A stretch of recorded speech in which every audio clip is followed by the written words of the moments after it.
Vamos a iniciar el curso del día de hoy. El día de hoy vamos a hablar del plan de manejo ambiental, que sería nuestro último tema.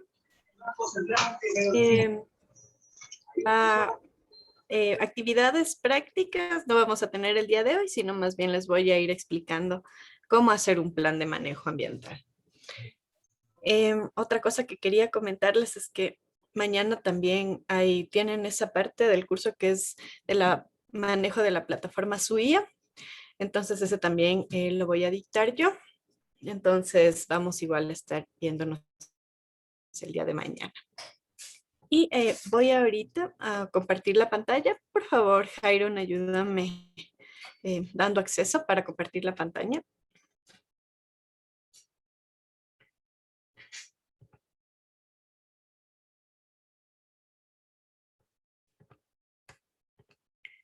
Ya, a ver, veamos si es que así ahí ya puedo. Ya, entonces, ayer nos quedamos aquí. Este es el plan ahora vamos a ver todos los planes, los subplanes del plan de manejo ambiental. Entonces, estos tienen los nombres de lo que está establecido en el reglamento ALCOA. Una cosa importante aquí es que estos planes traten de mantener el mismo nombre que está en el ERECOA, porque si es que ustedes cambian los nombres, el Ministerio del Ambiente puede observarles. Por ejemplo, ustedes en vez de poner plan de capacitación, ponen plan de capacitación y educación ambiental. Entonces ahí les piden que se sujeten a lo que está en el ERECOA. Entonces, vamos a iniciar.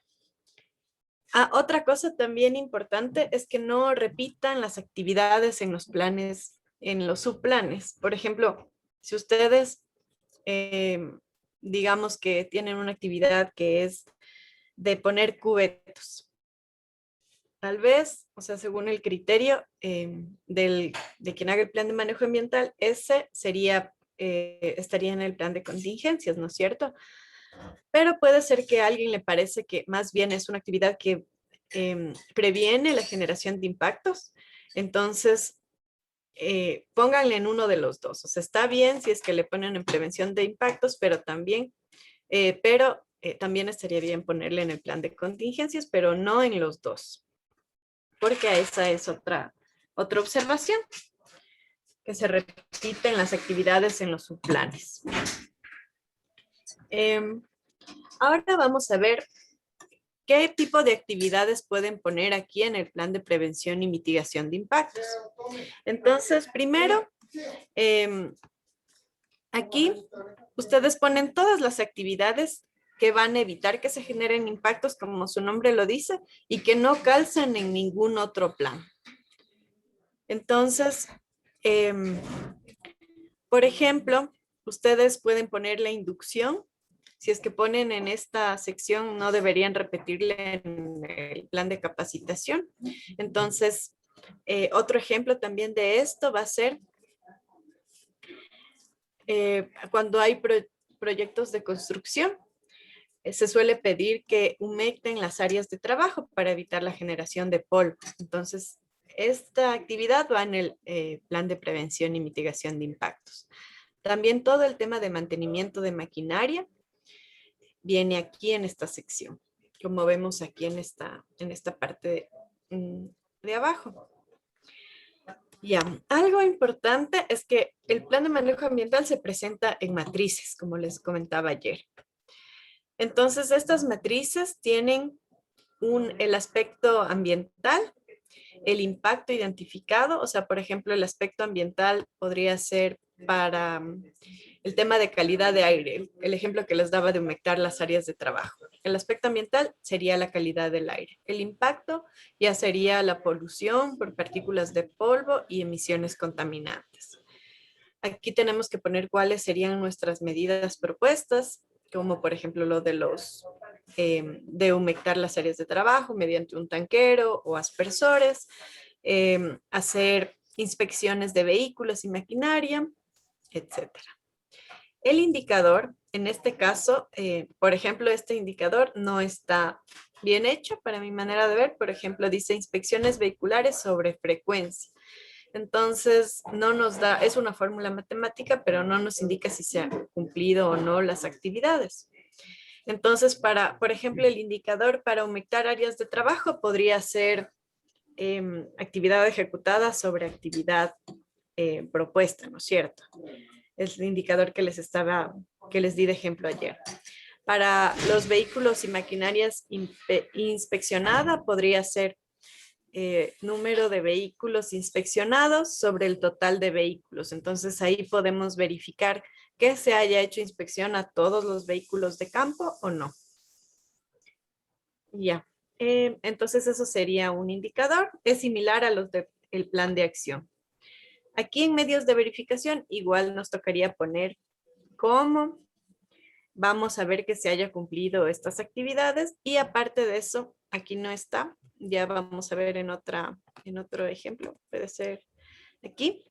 También tenemos el plazo. Entonces hay actividades, por ejemplo, si vamos a pedir que hagan inspección a vehículos y maquinaria, podemos hacerlo trimestral.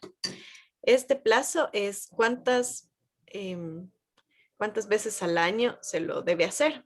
Entonces, por ejemplo, podríamos poner trimestral para inspecciones de maquinaria y esto no es obligatorio, este cuadrito de la base legal, pero hay empresas que solicitan, o sea, legalmente el Ministerio del Ambiente no le pide, pero hay empresas que por lo general solicitan que se indique en dónde, de qué base legal se tomó esta actividad, porque hay veces que se hacen unos planes de manejo como bien exagerados o, digamos, sin fundamentos legales. Por ejemplo, en una empresa, una vez el auditor, bueno, en ese tiempo yo hacía el seguimiento del plan de manejo ambiental de una empresa. Y el auditor que hizo la actualización del plan de manejo ambiental puso a hacer monitoreos de las descargas de manera mensual.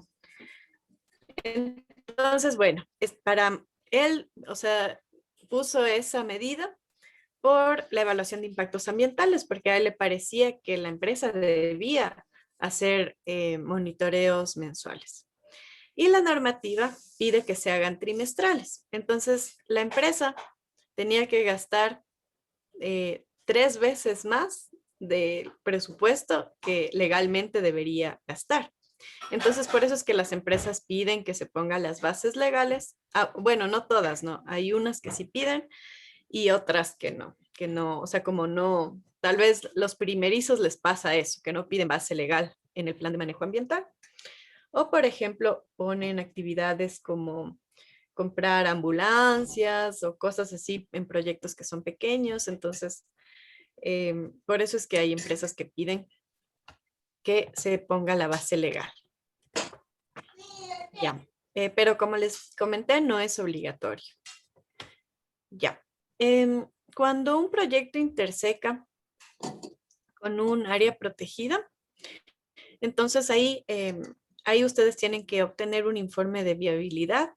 Eso lo hacen con la Dirección de Biodiversidad o de Patrimonio Natural, perdón, así se llama. La Dirección de Patrimonio Natural es quien les da ese informe de viabilidad cuando son proyectos que intersecan con algún área protegida. Este informe de viabilidad, igual, todas las pautas de cómo obtenerlo, las da la Dirección de Patrimonio Natural. Ellos les dicen, o sea, se hace como una participación social. También hay que hacer cartografía, algunas cosas les solicitan para entregarles el informe de viabilidad. Y en ellos solamente dan a proyectos que son de interés nacional, como por ejemplo hidroeléctricas, hidrocarburos, minería. Ahí sí suelen dar estos informes de viabilidad cuando se interseca con un área protegida. Aparte de eso, les piden incluir algunas actividades dentro del plan de prevención, como por ejemplo un programa. En este caso, pedían, este es es un ejemplo de un informe de viabilidad antiguo. Entonces aquí pedían el programa de rescate de flora, pero ahora ya es un programa, un plan independiente. También les pedían, por ejemplo, no en todos los informes de viabilidad les van a pedir lo mismo. Este es un ejemplo. Establecimiento de puentes de dosel. Esto es para hacer conectores. También evitar la tala innecesaria de especies arbóreas de gran dimensión. Establecimiento de sitios de paso de fauna silvestre. Esto se llama steep stone. Es como un mecanismo que permite que las especies puedan dispersarse entre parches de bosque, así tipo corredores biológicos. Ya. También dice que hay que evitar la presencia de especies exóticas, evitar la extracción de flora y fauna silvestre y evitar el desvío de cauces naturales de agua. Ahora, el siguiente plan es el plan de contingencias. Entonces, este plan yo les voy a dar como una idea de qué es lo que, como recomendaciones para elaborar un plan de contingencia. Pero en el plan de manejo ambiental no es recomendable poner todo el plan de contingencia, sino más bien solicitarlo como un documento independiente. Esto es porque, imagínense, en el plan de contingencias es un documento sumamente largo y poner un documento con responsables, con diagramas de flujo, con ese tipo de descripciones dentro de un plan de manejo ambiental es como sobrecargar. Entonces, por eso es mejor solicitar de manera independiente el plan de contingencias. Y ahí sí la empresa puede tener uno solo, pero independiente al plan de manejo ambiental, que le sirva para el cuerpo de bomberos y también para el Ministerio del Ambiente. Ya, entonces el plan de contingencias, como su nombre lo dice, da lineamientos para una respuesta rápida y eficaz a cualquier situación de emergencia. Y también previene los riesgos.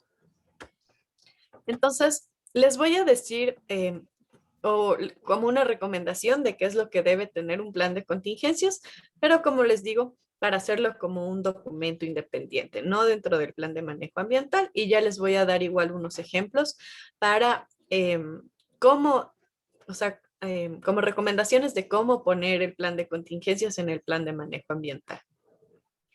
Entonces, lo primero que tiene el plan de contingencias es un comité operativo de emergencia.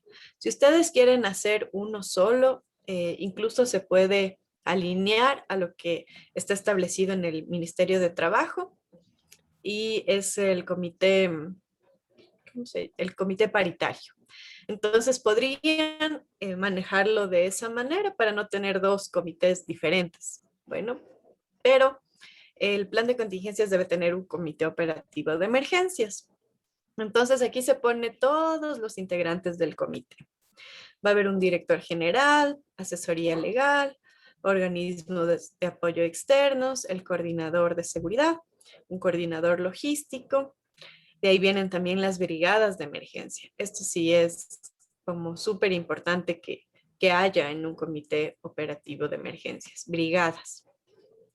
Y también se debe establecer cuáles son las responsabilidades de cada integrante de este comité. Entonces aquí, por ejemplo, aquí vemos qué es lo que van a hacer en caso de que haya una emergencia. A quién se va a notificar, quién se va a encargar de la logística, por ejemplo, de llamar a los bomberos, a la policía, etc. Entonces aquí hay que poner todas las funciones. Como vemos aquí. Estos de cuadrillas serían los brigadistas que deben tener una capacitación previa. Ya. Ahora sí viene un procedimiento general en caso de emergencia. Aquí vamos a ver algunos ejemplos. Entonces, si es que ocurre alguna emergencia, lo primero que se debe hacer es establecer la ubicación del evento. Estimar el daño y el tipo de evento que está pasando.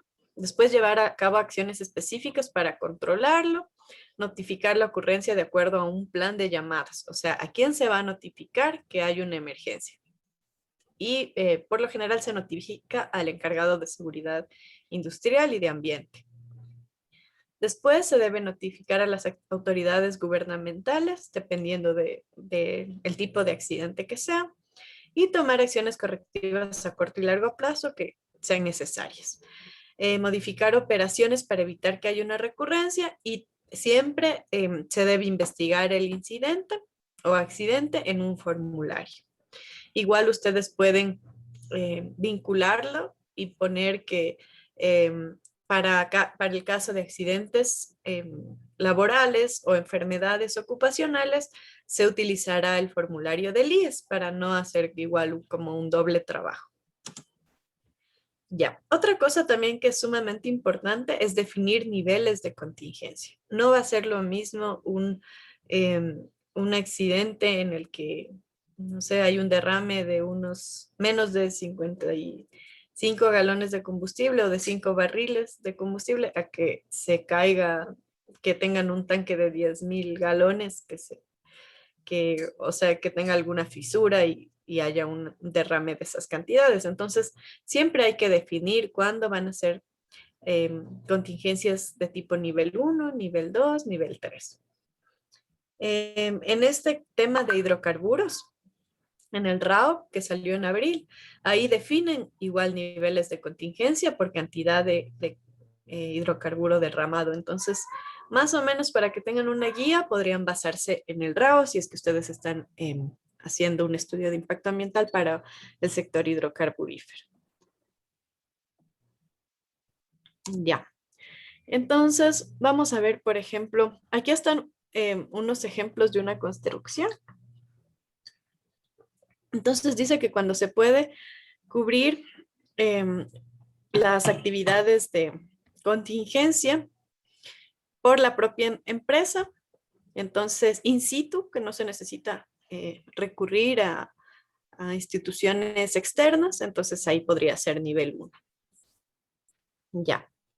Em, También cuando ya se necesita el ámbito de instalaciones públicas o de usuarios múltiples, entonces ahí ya sería el nivel 2. Y el nivel 3 podría ser en el caso de que un accidente o evento crítico de seguridad física, eh, fundamentalmente y de carácter natural, y que necesita varias instituciones, o sea, no solo una. Por ejemplo, en el nivel 2 podría ser un accidente, digamos, que necesita un trabajador, se cortó y no tenía la vacuna del tétanos. Entonces, nivel 2 sería una circunstancia en que toque evacuar al trabajador y llevarlo a un centro de salud. Entonces, ahí se necesitó de una institución externa, pero solamente fue una. Pero en cambio, si es que ya tienen un incendio y tienen que llamar a la policía, a los bomberos, igual al hospital, 911, entonces ahí sí ya sería una emergencia de nivel 3. Ya, entonces cuando ya han definido sus niveles de emergencia, ahora tienen que hacer procedimientos específicos. Entonces, si recuerdan al inicio, hicimos un procedimiento general. A quién se vaya a notificar primero, etcétera. Y después también nuestro plan de contingencias tiene que poner, ¿se acuerdan que nosotros hicimos un análisis de riesgos? Entonces, nosotros tendríamos que hacer procedimientos para respuesta a esos riesgos a los que está expuesto el proyecto, tanto endógenos como exógenos. Entonces, aquí hay un ejemplo de respuesta a incendios, derrame de combustible, accidentes por electricidad, situaciones externas. Entonces, ese análisis de riesgos que nosotros hacemos nos va a ayudar para poder hacer los procedimientos específicos. Ya. También se suele incluir en los planes de contingencia planes de emergencias médicas. Aquí también se pone niveles. Pueden hacerlo de esta manera, como nivel 1, nivel 2, nivel 3. Y también les he puesto aquí un ejemplo que me parece más como didáctico. y es el poner niveles de emergencia por colores. Entonces aquí podemos ver un ejemplo de eventos en los que se puede considerar como código verde, amarillo, naranja y rojo. Por ejemplo, si es que hay una intoxicación con elementos químicos, reinyección de hidrocarburos, contusiones, excoriaciones, luxaciones, cuando se puede, la persona se puede empeorar en más de 24 horas, entonces ahí podríamos ponerle un código verde.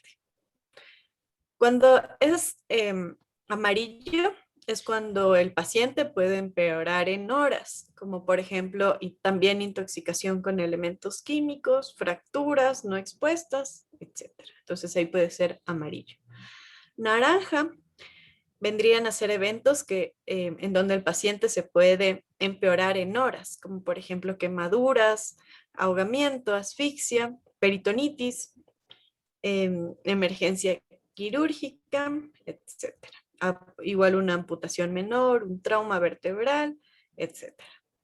Y cuando tienen el código rojo, puede ser cuando el paciente puede empeorar en minutos, como por ejemplo quemado, amputación, trauma de los ojos o vías respiratorias, etcétera. Entonces, aquí está un ejemplo. Ustedes igual pueden utilizar esto para hacer un plan de contingencia. Ya. También ustedes tienen que poner en su plan de contingencia los números de organismos de apoyo. Entonces, ahora se ha recopilado todos los servicios de emergencia en el 911, en el ECU 911. Ya no hay como un número para la policía, hospitales de manera diferenciada, sino que ahora todo es el 911. También les podría ayudar números institucionales, como por ejemplo del Ministerio del Ambiente, Consejo Provincial, etcétera. Eso también les puede ayudar. También es recomendable que ustedes pongan que la empresa debería tener estos, hasta así sea el 911, debería tener en sitios visibles carteles con estos números de seguridad. Ya. Otra cosa también que es sumamente importante es la investigación de los accidentes o incidentes. Entonces, solamente los accidentes laborales se reportan al IES, pero la empresa puede tener sus formularios internos para poder hacer esta investigación de accidentes. Entonces, aquí está igual un ejemplo en el que ustedes pueden direccionarle a la empresa para que haga sus investigaciones de accidentes. Siempre se pone como que las causas. Hay varias metodologías para determinar las causas de un accidente. Por ejemplo, hay un diagrama del árbol, un diagrama de pez, que se va como viendo cuáles fueron las causas del accidente. Y nunca es una sola causa, siempre hay varias causas que generan un accidente. Ya. Otro tema importante, otro aspecto importante que se debe tomar en cuenta es la ejecución de simulacros. Lo recomendable es una vez al año. Incluso hay un instrumento andino de seguridad en el que solicita que se haga una vez al año. En el sector hidroeléctrico también les piden los simulacros de manera anual en este acuerdo ministerial 155. Ya. Entonces, eso como de manera general es lo que debería tener un plan de contingencia, aparte de los equipos de respuesta que la empresa debería tener. Pero ustedes lo que pueden hacer en el plan de manejo ambiental como ven, el plan de contingencias es un documento sumamente largo que tiene procedimientos específicos, procedimientos generales, el comité operativo tiene los simulacros, entonces es un documento sumamente largo. Entonces, colocarlo dentro del plan de manejo ambiental va a ser como sobrecargar el plan de manejo. Entonces, lo recomendable es ponerle, así como está aquí en esta matriz, no poner el plan de contingencias, pero solicitar que la empresa tenga un plan de acuerdo a su análisis de riesgos y ustedes tienen que ponerle qué es lo que quieren que tenga el plan. Por ejemplo, el plan de contingencias deberá ser aprobado por las gerencias y difundido a todo el personal. Entonces, cuando haya una auditoría, el auditor va a ver que haya un plan de contingencias independiente que esté firmado. Eso significa que está aprobado por las gerencias. Y también que haya registros de capacitación de la difusión de este plan. Ya, aparte de eso, también podemos poner que el plan de contingencias debe tener organigramas del personal requerido. Este es el comité operativo local. También solicitamos que se integren brigadas de atención a emergencias que posibiliten la gestión adecuada de la contingencia y que estos trabajadores estén capacitados. Ya. Entonces, como ven, igual ustedes pueden seguir poniendo actividades, por ejemplo, que esto de los simulacros sí pueden ponerlo aquí en la matriz del plan de contingencia. También que se ponga en sitios visibles los números de emergencia. Ustedes también pueden poner que el plan de contingencias deberá contener el material necesario para atender a cualquier emergencia, que se debe hacer un plan de emergencias médicas, que debe haber procedimientos específicos, incluso podrían enlistar de acuerdo a su análisis de riesgos qué tipos de procedimientos necesita la empresa, como por ejemplo procedimientos de lucha contra incendio, de derrames, etcétera. Y eso aquí podemos ver en los indicadores, por ejemplo, que tiene para el plan de contingencias, vamos a tener plan de contingencias implementado sobre plan de contingencias requerido. Ya. Ahora vamos al plan de capacitación. Entonces, aquí ustedes pueden poner como capacitaciones de temas generales y también capacitaciones específicas. Entonces, las capacitaciones generales son los temas que se deben impartir al personal para que se cumpla el plan de manejo ambiental. Entonces, primero se solicita que se capacite en el plan de manejo ambiental completo, después procedimientos en salud ocupacional, procedimientos o planes de manejo de desechos. También podemos ver capacitaciones del plan de contingencia, entonces estas serían como todas las capacitaciones generales. Aquí en indicadores dice número de capacitaciones sobre frecuencia. Este indicador igual no nos está diciendo si se cumplieron o no las capacitaciones. Podrían tomarlo como de dos maneras. Una, ponerle trabajadores capacitados sobre total de trabajadores. Otra podría ser como capacitaciones impartidas sobre capacitaciones programadas. Entonces, igual ahí vemos si es que se cumplió todo el plan o si se cumplió parcialmente. También, en temas específicos, aquí ya podemos poner, por ejemplo, prohibiciones de recolección de flora, caza y pesca, de fumar en áreas peligrosas o riesgosas, por ejemplo, tratamiento de desechos líquidos, o sea, ya cosas más específicas que igual los trabajadores deben conocer. Y todas las capacitaciones tienen que estar registradas porque es la única manera en que el MAE puede verificar que se está impartiendo un programa de capacitaciones. Ya. Bueno, entonces, ahora les voy a hacer ver antes de iniciar, o no, más bien, más despuesito, les hago ver esto. No, sí les voy a hacer ver ahorita un video cortito que habla acerca de la importancia de los corredores biológicos. Entonces, vamos a ver un poco el plan de rescate, este plan que es nuevo, que salió con el ERECOA. Pero, o sea, si ustedes recuerdan que todo lo que hemos estado viendo es para proyectos de mediano y alto impacto. Entonces, estos proyectos por lo general tienen fondos. Por lo general, si es que están haciendo un estudio de impacto ambiental, significa que tienen fondos, porque los estudios de impacto ambiental son costosos. Aparte de eso, O sea, no van a ser proyectos pequeños los que hacen un estudio de impacto ambiental, los que necesitan un estudio de impacto. Entonces, aquí sí, yo les incentivo un poco a tratar de evitar que se genere pérdida de especies a nivel local. Entonces, no sé, yo siempre he pensado, ¿no? Que si es que una empresa puede hacer un estudio de impacto ambiental, entonces también puede invertir fondos en este tipo de mecanismos que van a evitar que haya extinción local de especies. Entonces, traten de seguir investigando.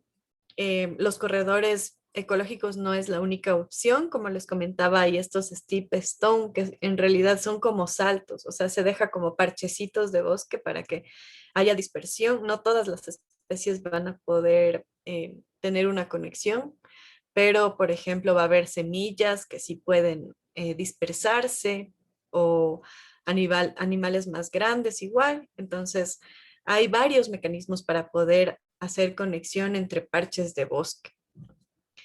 Entonces, ahorita yo les voy a poner un pequeño video que habla acerca de los corredores ecológicos y su importancia. Aquí realmente se ha aplicado muy poco. Hay sitios puntuales donde sí se los ha aplicado, en otros países se los aplica con mayor frecuencia, pero tal vez puede ser por un desconocimiento de los encargados de temas ambientales, porque a veces ya se pone solamente a hacer monitoreo biótico, cosas por el estilo, pero en realidad se está haciendo parches y fragmentando los bosques y no se está dando ninguna solución. Entonces les voy a poner este pequeño video que habla acerca de estos corredores biológicos.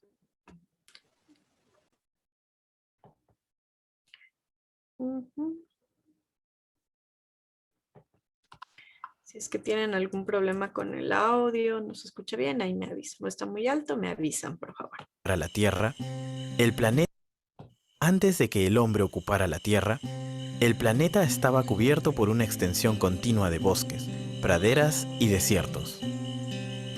Pero conforme la humanidad se expande, la cobertura natural va recortándose, hasta quedar reducida en muchas partes a remanentes dispersos aquí y allá, cada vez más aislados. En este nuevo paisaje fragmentado, ¿cómo hacen las especies para sobrevivir? En los tiempos en que la cobertura de vegetación natural era continua, un animal como el oso de anteojos no tenía mayores obstáculos para desplazarse sobre vastas extensiones en búsqueda de alimento o pareja. Incluso una población entera de osos, una población lo suficientemente grande como para ser viable en el tiempo, tampoco tenía problemas de espacio, a pesar de requerir un territorio tan extenso como la ciudad de Lima y quizá más. Pero en el mundo de hoy, de espacios naturales cada vez más pequeños y fragmentados, ¿cómo hace una población de osos para sobrevivir? La respuesta depende del tamaño del remanente de vegetación natural. En las áreas pequeñas, incapaces de mantener una población viable, los osos tienden a desaparecer.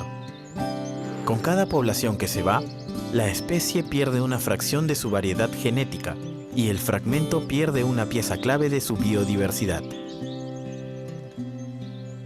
En los remanentes grandes, con suficiente espacio para soportar poblaciones viables, los osos sobreviven.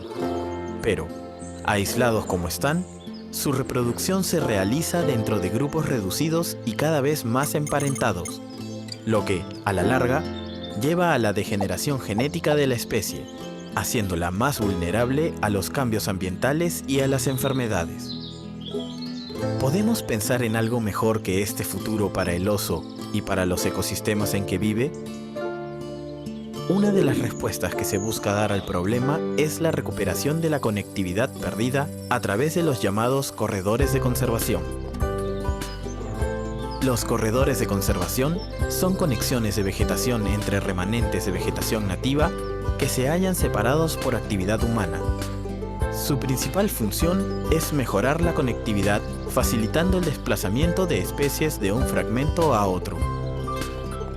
Con una red de corredores interconectando un grupo de fragmentos, una población de osos puede mantenerse indefinidamente en el tiempo, incluso si ninguno de los remanentes es lo suficientemente grande como para mantener una población por sí mismo.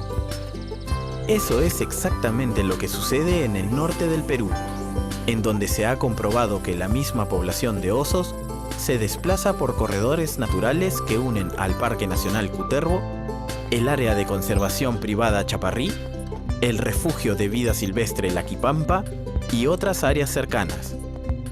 Todas ellas demasiado pequeñas como para sostener por sí solas una población viable de osos. Para el oso y para los ecosistemas en que vive, proteger estos corredores es tan importante como conservar las propias áreas protegidas. Pero los osos y otros grandes mamíferos no son los únicos que pueden beneficiarse de los corredores. Un sinnúmero de especies, incluso las plantas y animales más pequeños, se ven afectadas por la fragmentación, al quedar atrapados en islas de vegetación natural en medio de un mar, muchas veces hostil, de actividad humana. Una bandada de loritos, ciertamente, no tendrá problemas para desplazarse de un remanente a otro, pero los monos, o incluso las pavas, encontrarán que las áreas desboscadas representan un obstáculo insalvable. Y entonces, cuando un incendio, una plaga, una sequía o cualquier perturbación natural o causada por el hombre elimina una especie de un fragmento, su propio aislamiento impide que otros individuos, provenientes de fragmentos cercanos, lo recolonicen. Con el tiempo, otras plantas y animales siguen su camino, y lentamente la biodiversidad va desapareciendo de estas islas, que cada vez retienen menos de lo que una vez fue un magnífico conjunto de especies, como una gran orquesta que va perdiendo sus instrumentos uno a uno y que suena cada vez más desafinada. Cuando, gracias a los corredores, se recobra la conectividad de un paisaje, la biodiversidad poco a poco inicia su retorno. Con los corredores sucede lo mismo que con las áreas protegidas. A pesar de que sus beneficiarios directos son los animales y las plantas silvestres, somos nosotros, los seres humanos, los beneficiarios finales. Por ejemplo, los páramos andinos y los bosques que le sirven de hábitat al oso son también fuente de agua para las poblaciones humanas que viven en los valles río abajo. El agua es el más conocido de los servicios ambientales que los ecosistemas le brindan al hombre, pero hay muchos otros igualmente importantes, como los suelos, las plantas medicinales o la regulación del microclima. Pero conforme los ecosistemas naturales pierden su biodiversidad, pierden también su capacidad para brindar los servicios que proveen. Al frenar la pérdida de biodiversidad, los corredores contribuyen a mantener funcionando los ecosistemas, contribuyendo también a mantener la infraestructura verde que nos permite a nosotros, los humanos, seguir habitando este planeta. La tarea por delante no es fácil, pero es un reto que tenemos que asumir si queremos mantener la base misma de nuestra existencia.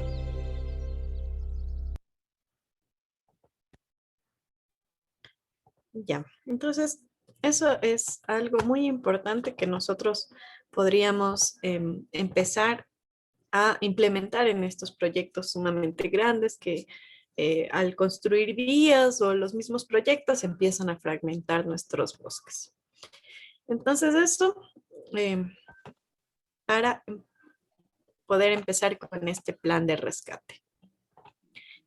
Ya, entonces vamos a ver, les voy a dar algunas recomendaciones para este plan de rescate. Entonces, primero, con el plan de rescate, o sea, nosotros tenemos que tener una autorización por parte del ministerio para poder aplicarlo. Entonces, hay técnicos, especialistas en biología, quienes aprueban estos planes de rescate. El contenido que deben tener los planes de rescate son procedimientos por componente para hacer, o sea, si es que hay una construcción o remoción de cobertura vegetal, deben haber especialistas que, por ejemplo, retiren a los individuos o a nidos, por ejemplo, y los movilicen a otro sitio. Entonces, eso es básicamente un plan de rescate. El plan de rescate se hace para mamíferos, para herpetología, para flora, para ornitología. Entonces, por lo general son estos 4 componentes los que se tienen que considerar en un plan de rescate. Y en caso de que estén trabajando en una hidroeléctrica o en un proyecto que se desarrolla en una cuenca hídrica, ahí tendrían que considerar ictiofauna. Entonces, bueno, mamíferos sí es un poco como obvio, ¿no? Que si es que están en una construcción y encuentran un mamífero, tienen que reubicarlo a un piso climático que sea similar al del sitio donde lo recogieron al individuo. También se busca madrigueras o otros sitios donde puedan estar mamíferos. Igual en el caso de herpetología, también tendrían que buscar serpientes o anfibios de interés que estén en peligro de extinción en el área donde van a hacer la remoción de cobertura vegetal. Para el caso de ornitología, son aves, el rescate se enfoca en nidos. Entonces, las aves sí se pueden movilizar, va a ser muy extraño que encuentren un ave y tengan que reubicarla, ¿no? Pero sí debe haber como un estudio en el que se busquen nidos y ahí se haga la reubicación. Justo, bueno, yo les comento que me comuniqué, porque como este plan de rescate es algo nuevo, recién salió en el año 2019, entonces los proyectos recién están implementándolos. Entonces, hace unas 2 o 3 semanas yo me comuniqué al Ministerio del Ambiente, la Dirección de Biodiversidad y de Patrimonio, perdón, y ahí conversé con un técnico y él me comentó todo esto que les estoy contando también. Y me facilitó una norma técnica de rescate. Entonces, yo les voy a compartir también, hasta ahora no, igual lo de la norma técnica del estudio de impacto ambiental, hasta el día de mañana que se acabe el curso ya están esas 2 normas en el aula virtual. Pero bueno, este técnico del ministerio, él fue quien me guió como más o menos tiene que hacerse este plan de rescate. Entonces, lo que se hace es que los especialistas vayan a campo y hagan su análisis y su reubicación de nidos o de especies y después hagan registros e informes de todo este plan de rescate que se hace. Antes se los hacía para proyectos específicos. Yo recuerdo igual que un tiempo estuve hace varios años había una consultora que se encargaba del plan de rescate de una minera. Entonces, antes estos planes los pedían específicos por actividades económicas, pero ahora nos dice en el reglamento Alcoa que deben tener todos los planes de manejo ambiental en donde haya vida silvestre. Entonces, esta norma técnica que yo les comento es una guía muy, muy buena de cómo se debe hacer un plan de rescate. Igual como recomendación, no pongan todo el plan de rescate dentro del plan de manejo ambiental, igual que el plan de contingencia, sino más bien den los lineamientos de qué es lo que tiene que tener su plan de rescate. Porque los procedimientos deben ser específicos por componente. O sea, debe haber un procedimiento que sea solamente para mamíferos, otro que sea solo para herpetofauna, otro que sea solo para ornitofauna y así. Ya, entonces por eso tienen que tener procedimientos para cada componente. No se puede hacer un plan de rescate como súper general porque no es la misma metodología que se va a utilizar para mamíferos que para aves, ya, porque por esto que les digo que en el caso de las aves lo que se busca son nidos, entonces son diferentes metodologías. Otra cosa que también es importante que ustedes soliciten en el plan de manejo ambiental es que este plan de rescate sea hecho por biólogos, por especialistas. Incluso si ustedes pueden poner que se haga un manejo del paisaje, sería algo súper bueno. No, o sea, que sea gente que tenga conocimiento quien haga este plan. A los ingenieros ambientales nos falta igual como un background de la parte biológica, entonces tampoco sería bueno que un ingeniero ambiental desarrolle este plan de rescate, porque hay muchas cosas que se debe tomar en cuenta. Por ejemplo, ustedes cuando hacen el rescate tienen también que ver cómo van a monitorear a esa especie. Entonces hay telemetría y otras técnicas que lo manejan los especialistas. Entonces por eso es mejor que sea hecho por un biólogo, no por un ambiental. O por ejemplo, cómo van a saber o deberían saber si es que la especie tiene alguna enfermedad, por ejemplo. Porque ¿qué pasa si es que es una especie que ya está contaminada o ya ha tenido contacto con los humanos y hacen el rescate y lo ponen en otro sitio y de ahí esa especie perjudica a una población completa? Entonces, hay bastantes cosas que se deben tomar en cuenta al momento de hacer un rescate porque se puede perjudicar en lugar de ayudar a los ecosistemas. Entonces, por eso es que es importante que sea hecho por especialistas. Entonces eso es como una recomendación con estos planes de rescate. Y siempre debe haber informes. Eso sí, pueden hacerlo trimestral, semestral, dependiendo del tipo del tipo de proyecto, pero siempre debe haber informes de qué es lo que se está haciendo con las especies que se van reubicando. Ya.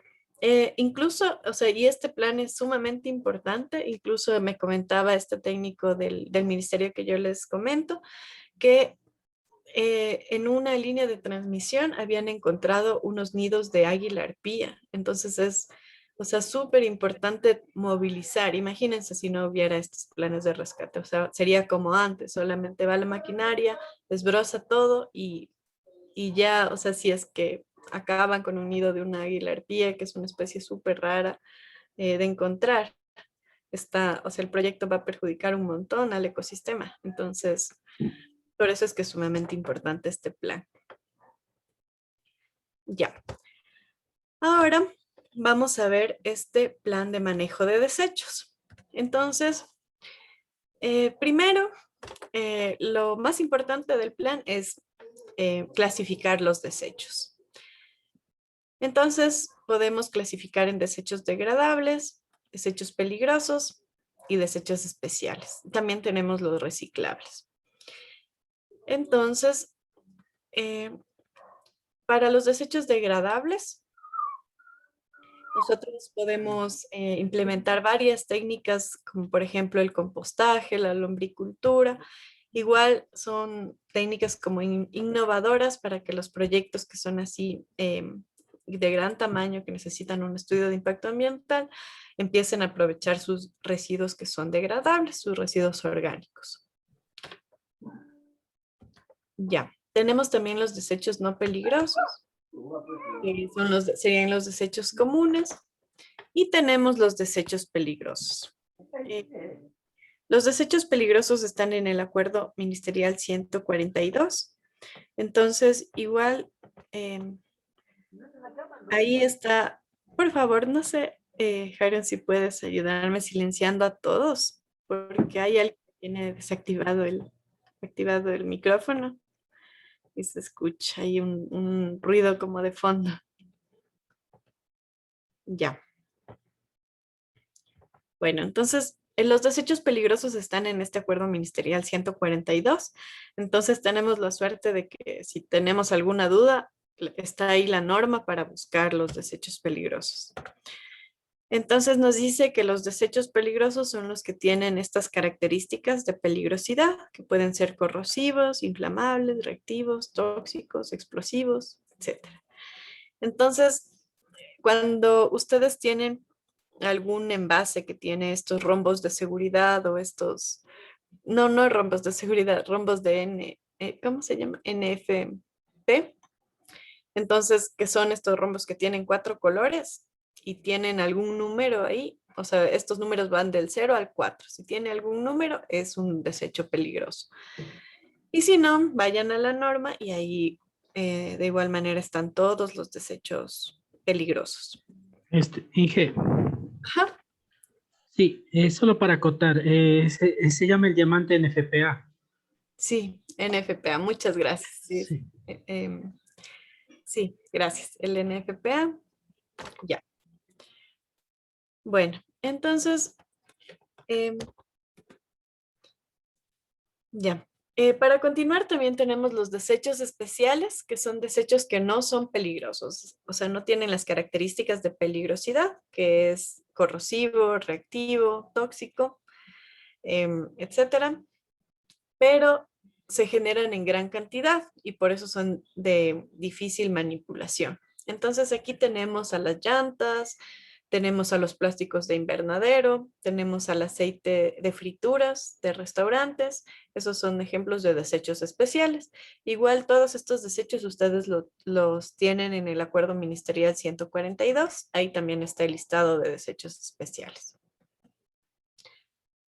Entonces, eh, bueno, les voy a decir algunos ejemplos de desechos peligrosos. Tenemos la tierra con hidrocarburos. Remanentes de cemento podría ser un desecho especial. Los escombros son desechos especiales. Tenemos los filtros usados, también son peligrosos. Los envases que contienen lubricantes, combustibles o cualquier otro hidrocarburo es peligroso. Los desechos médicos también son peligrosos. Los restos de cocina y comida serían orgánicos o degradables. Latas de conserva podrían ser comunes. Tenemos restos de madera. Los restos de madera, si es que no están con algún tipo de pintura o clavos, ahí pueden ser degradables. Si es que son desechos que tienen clavos o algún metal o pintura, se los maneja como escombros. También tenemos la chatarra, que es un desecho reciclable. Tenemos baterías y pilas como peligrosos, envases plásticos como reciclables, fundas, papel reciclables, trapos aceitados serían peligrosos. Estas mangueras son especiales. Las grasas, peligrosos, aguas negras y grises, esto sería, si es que tienen las caracterizaciones, tendrían a ser también peligrosos.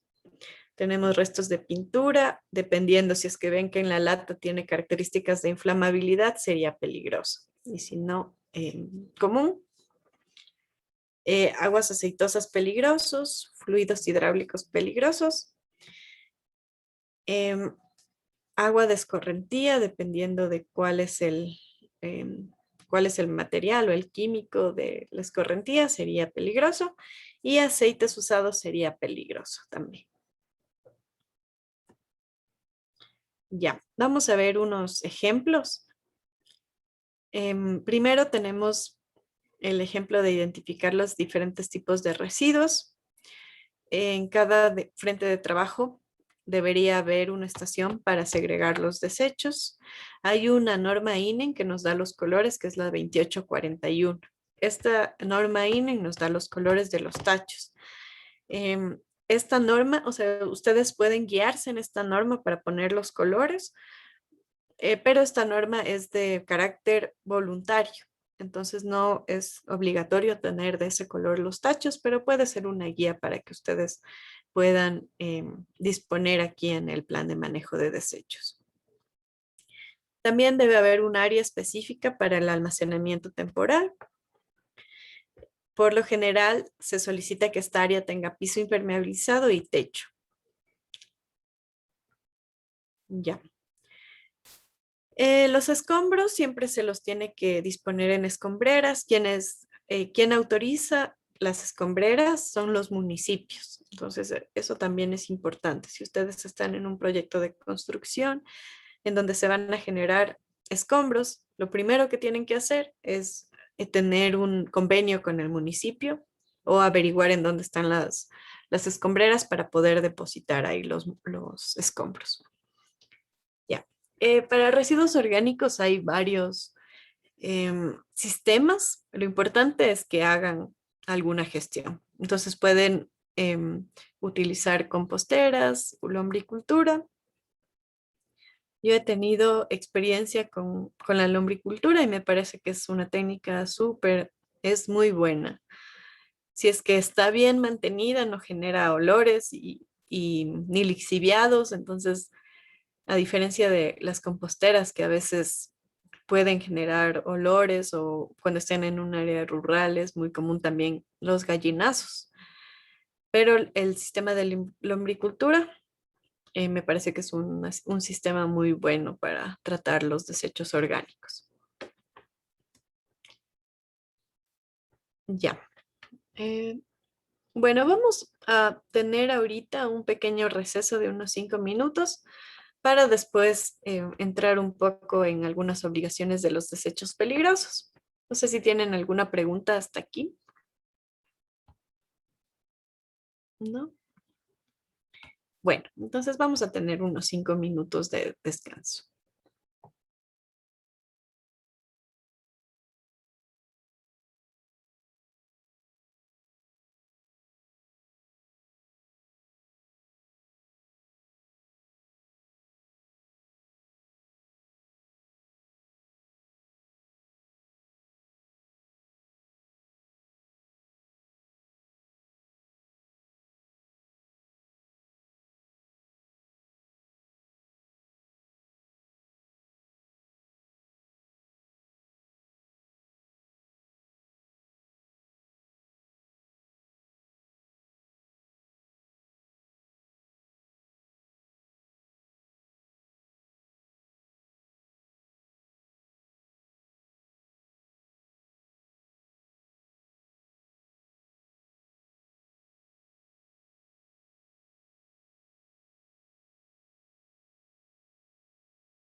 Ya, bueno, entonces vamos a continuar.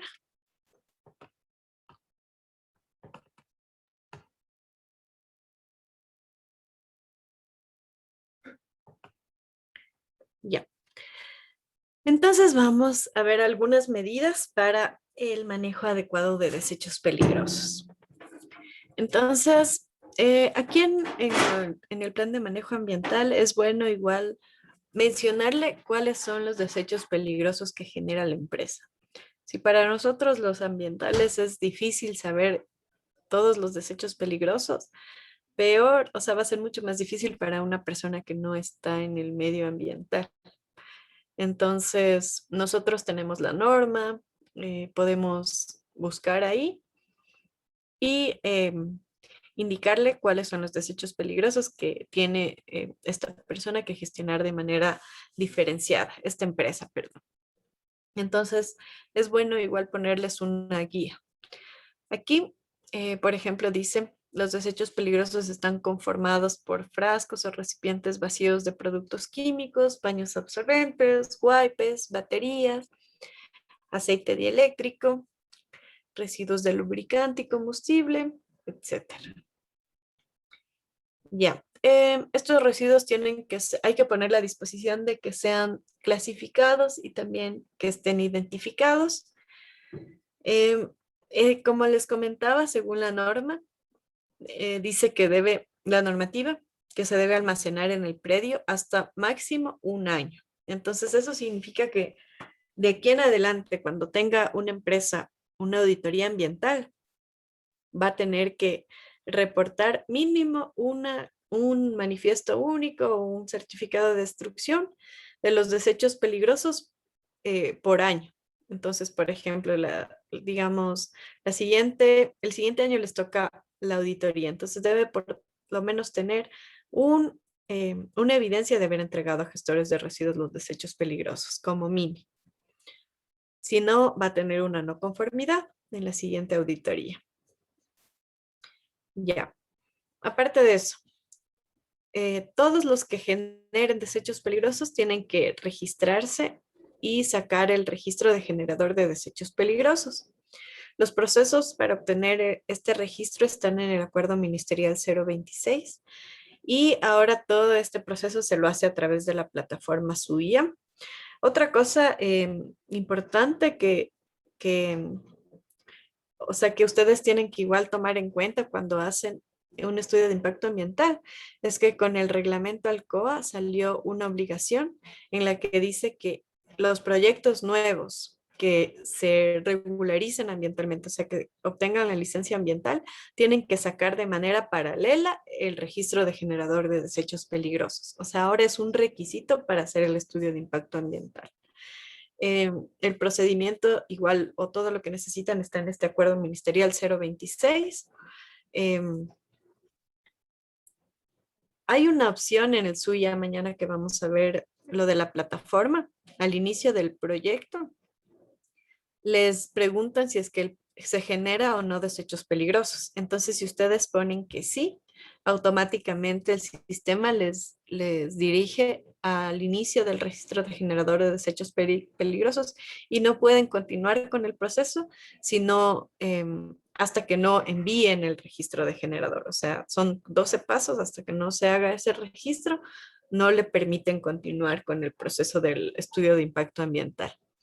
Entonces, eso para que tengan en cuenta, porque es una obligación, digamos, relativamente nueva. Antes eran dos procesos diferentes y no se vinculaban. En cambio, ahora con el ERECOA ya son dos procesos que tienen que sacárselos o obtenerlos de manera paralela, o sea, al mismo tiempo. Ya. Entonces, también nosotros deberíamos poner cómo nosotros queremos que sea el área para almacenamiento de desechos peligrosos. Entonces, eso sí, hay una norma INEN, que es la 2266. Ahí nos habla de las instalaciones para almacenamiento de sustancias peligrosas en general. Y ahí recaen los desechos peligrosos también.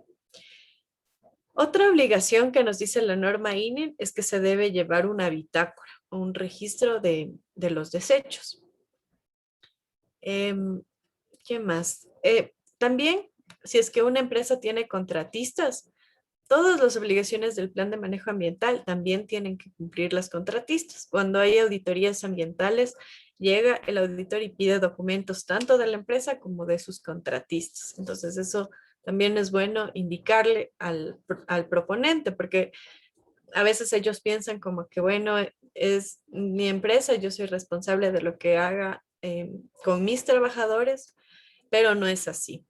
Em, en sí hay una responsabilidad compartida y todas las sanciones recaen al proyecto, no a la empresa. Entonces, si un proyecto tiene varias contratistas, no importa que, o sea, no le va a llegar la multa a la contratista, sino al proponente, que sería el proyecto. Entonces, por eso es que todas las contratistas tienen que cumplir el plan de manejo ambiental también.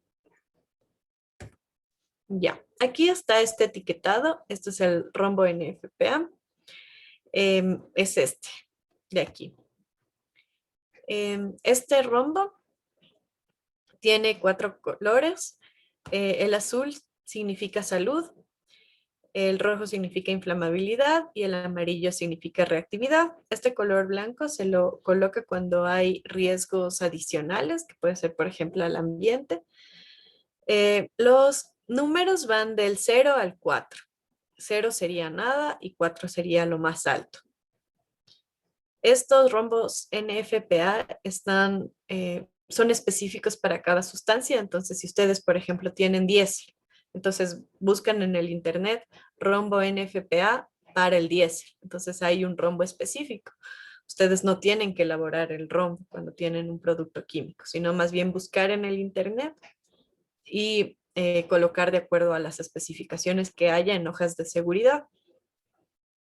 También en el etiquetado tenemos que considerar estos rombos que son de la norma INEM 2266.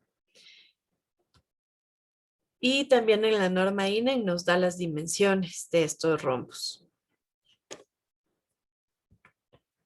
Ya. Eso en cuanto a desechos peligrosos de manera general. Igual las instalaciones tienen que ser deben estar sobre piso impermeable y techadas. Eso está en la norma INE.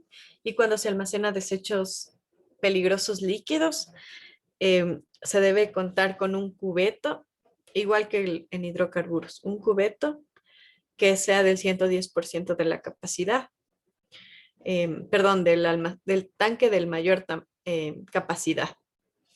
Entonces, eso es lo que hay que considerar para el área de almacenamiento de desechos peligrosos.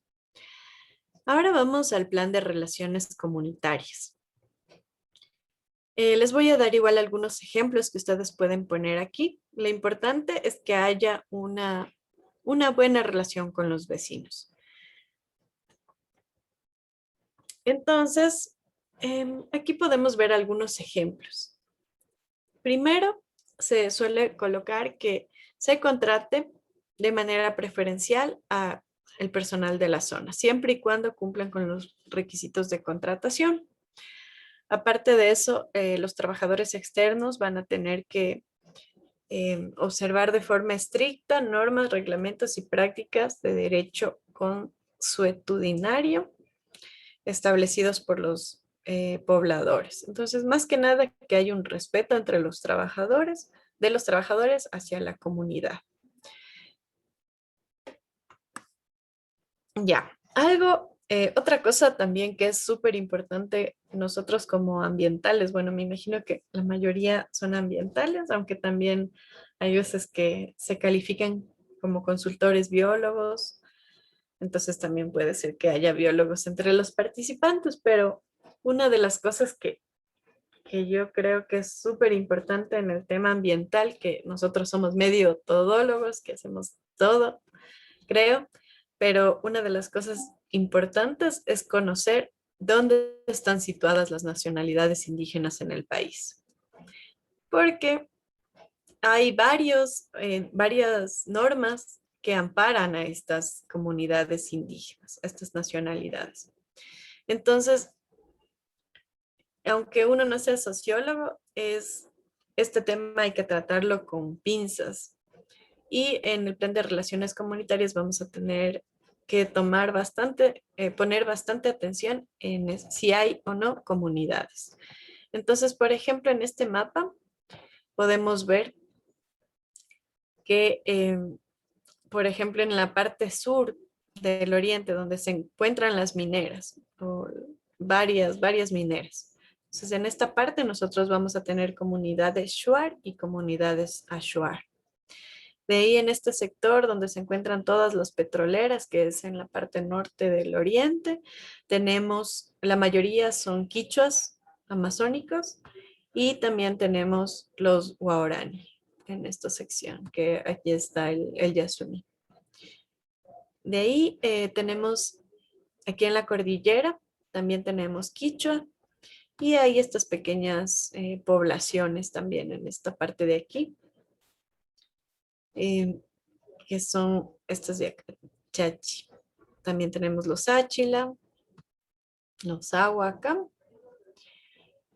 Y aquí tenemos un poco de Siona y Cofán. Entonces, es importante conocer este tipo de información porque siempre hay que tratarlo con pinzas. Hay un montón de problemas que puede haber entre proyectos. No sé, o sea, si es conocido que ha habido secuestros, que ha habido huelgas o cosas por el estilo. Entonces, este tema es súper importante. Y si hay comunidad de Shuar dentro del proyecto, del área de influencia del proyecto, aquí la empresa tiene que hacer convenios con estas comunidades Shuar. Ya, les voy a dar algunos ejemplos de actividades de plan de relaciones comunitarias. Por ejemplo, se puede hacer, o yo he visto que en varios proyectos hacen campañas, por ejemplo, odontológicas en escuelas. Entonces, con niños del área de influencia, también entregan kits escolares, hacen campañas médicas, también se hace educación ambiental, esto como que de manera general. Otro tema también que se suele hacer es como incentivos, no económicos, sino más bien como de desarrollo. Por ejemplo, se hacen temas de silvopastoriles o se entregan productos, pero para que la gente de la comunidad empiece a hacer sus propias actividades económicas. Entonces, por ejemplo, se entrega pollos o se les da capacitación en, en agroindustria. Entonces, eso podría ser parte de sus relaciones comunitarias. Si tienen un proyecto más pequeño que no está con comunidades indígenas o cosas por el estilo, podrían hacer entrega de boletines ambientales. Eso se lo sabe hacer, por ejemplo, en estaciones de servicio. En el plan de relaciones comunitarias se pone la actividad de que la empresa entregue unos boletines en donde indique cómo separa sus residuos, los tipos de monitoreos que se hacen. Entonces ahí se da a conocer a la gente de la zona que la empresa tiene una responsabilidad ambiental, un permiso que cumplir. Entonces, la gente como que ve que sí, o sea, en realidad sí se trabaja en temas ambientales. Igual, otra cosa que me olvidé de comentarles es que las actividades que se ponen en el plan de relaciones comunitarias son súper complicadas de cambiarlo después. Cuando se hacen las actualizaciones del plan de manejo ambiental, a veces de otros subplanes, es fácil cambiar las actividades, pero del plan de relaciones comunitarias es súper difícil.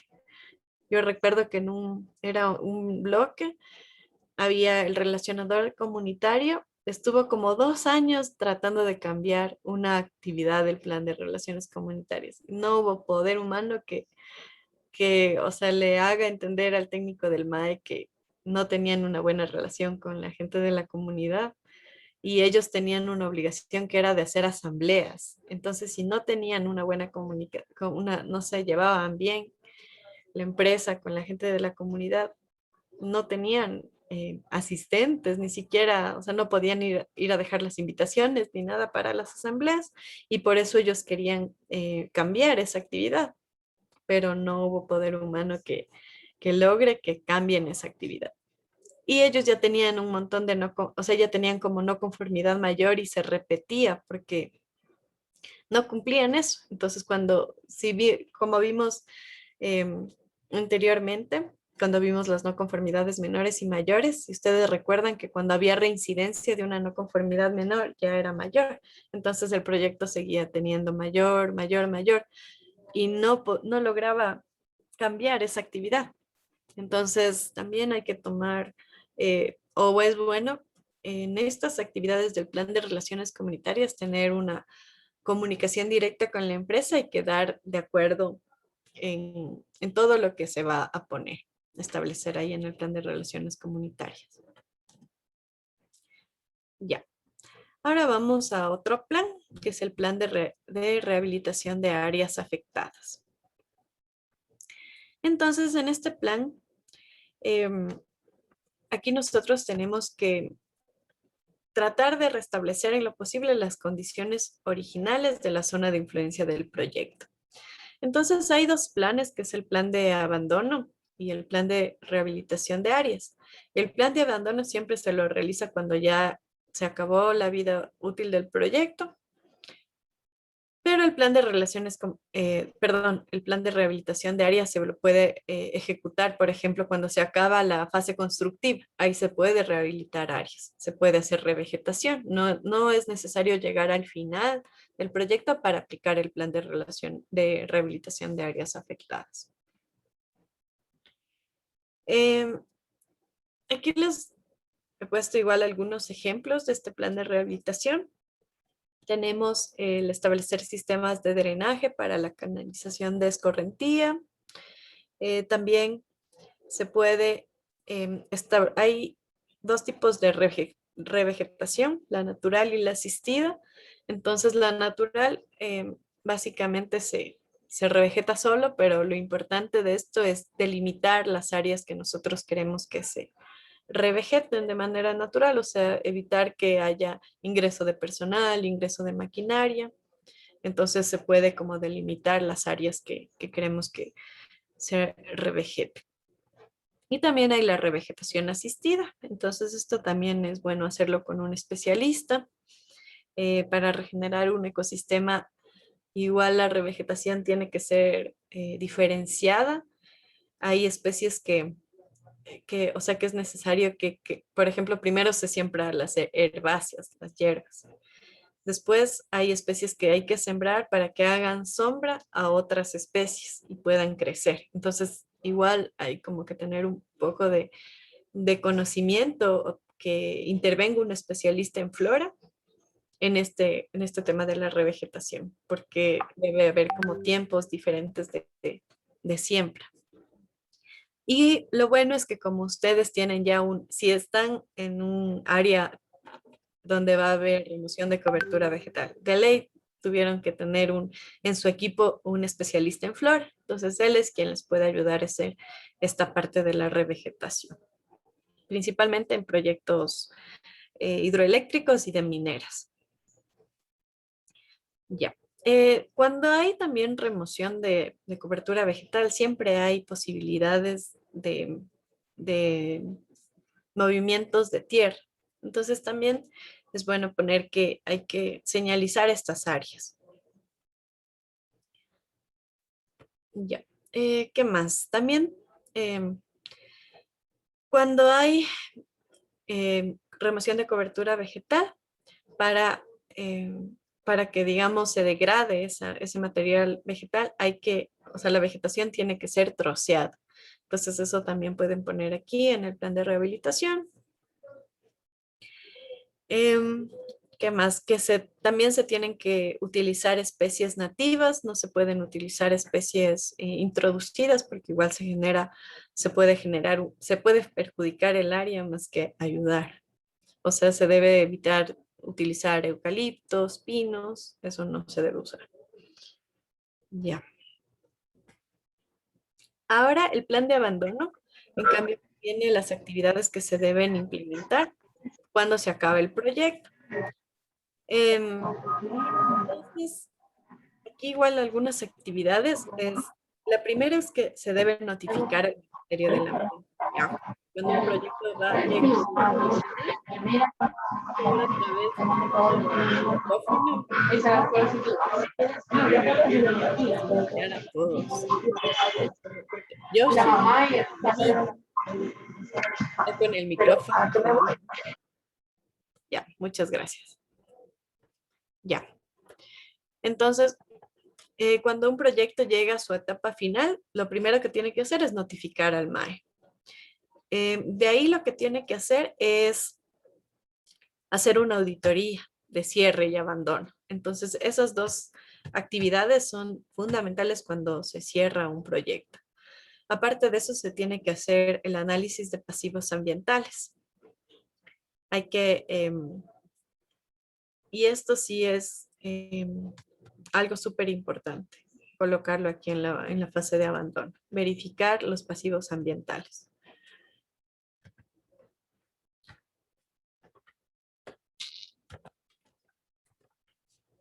Ahora vamos a ver el plan de monitoreo y seguimiento. Y en este plan de abandono, ¿cierto? Me olvidé de decirles, aquí ustedes pueden colocar que se aplicará el plan de rehabilitación de áreas. Entonces, pueden incluir y no volver a redactar todo lo que pusieran en el plan de rehabilitación en esta sección y únicamente poner se activará el plan de rehabilitación de áreas cuando se llegue a la etapa final. Ya. Ahora vamos a ver este plan de monitoreo. Ya. Bueno, les voy a hacer unas preguntas, no sé si es que acerca de este plan.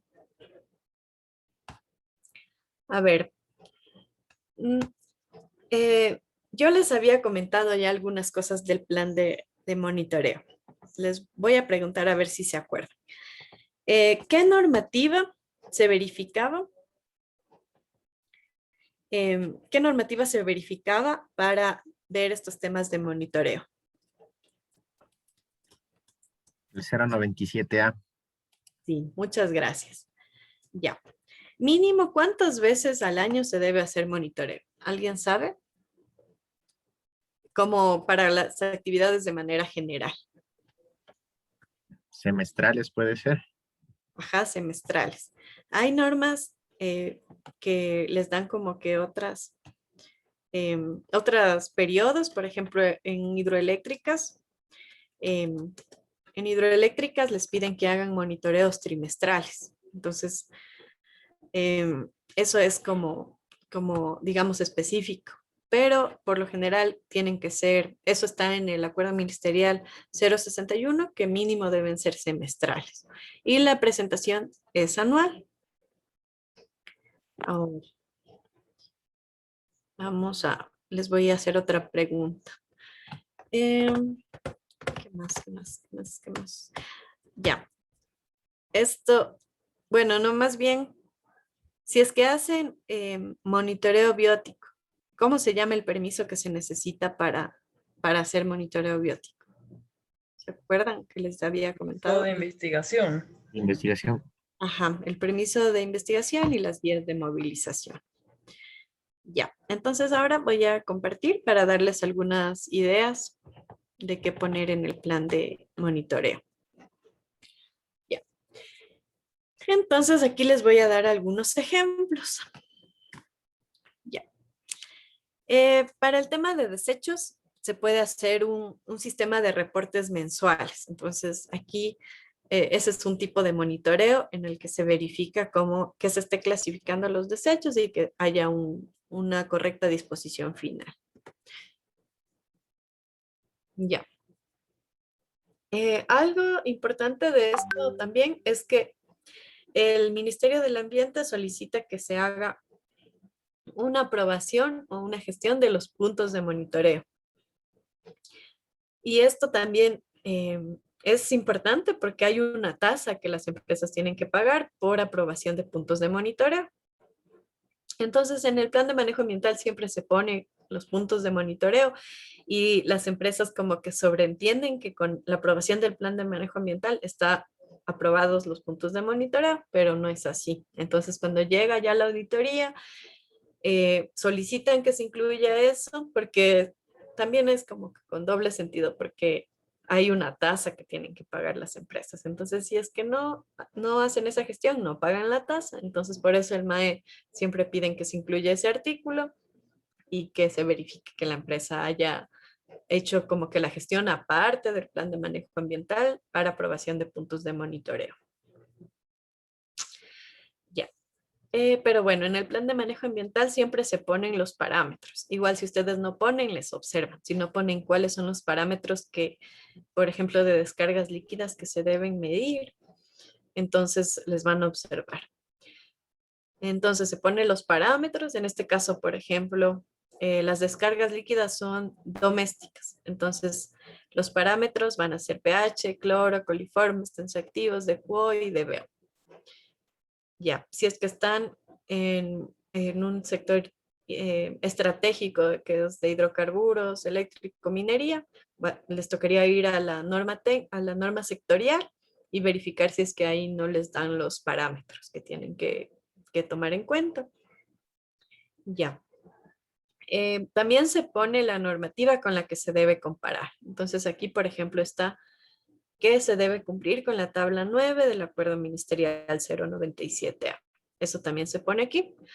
Este indicador les va a servir igual para hacer planes de acción o para el plan de manejo. Cuando hay no solo de agua, sino monitoreo de aire, de suelo, se pone número de parámetros sobre los límites permisibles, sobre el número de parámetros analizados. Entonces, igual ahí ustedes pueden ver si es que hubo un cumplimiento total de los parámetros o no. Otra cosa que también si ustedes no ponen, les observan, es que todos estos monitoreos tienen que ser analizados por un laboratorio que sea acreditado por el SAE. Ya. Ahora también se pone la obligación de monitorear el ruido. Entonces, igual ustedes ponen, si la empresa cuando hace un estudio de impacto ambiental, por lo general ya tiene un uso de suelo. Entonces ahí ustedes pueden poner el uso de suelo de la empresa. En el caso de hidroeléctrica siempre es, se toma el uso de suelo de recursos naturales. Y también se pone cuál es la normativa con la que se evalúa y la acreditación del SAE. Ya, cuando hay almacenamiento de combustible, ahí se pone, sí se pone la obligación de hacer monitoreos del suelo. Entonces, igual ustedes pueden poner cuáles son los parámetros, esto pueden ver en el RAO y la tabla. Y el Acuerdo Ministerial 097A. Ya. Ahora vamos a ver que también cuando hay remoción de cobertura vegetal hay que hacer monitoreos de biodiversidad. Entonces ahí se hace el monitoreo y se compara con la línea base. Entonces aquí ustedes tienen que poner cuáles son los componentes que se van a considerar en el monitoreo. Ya.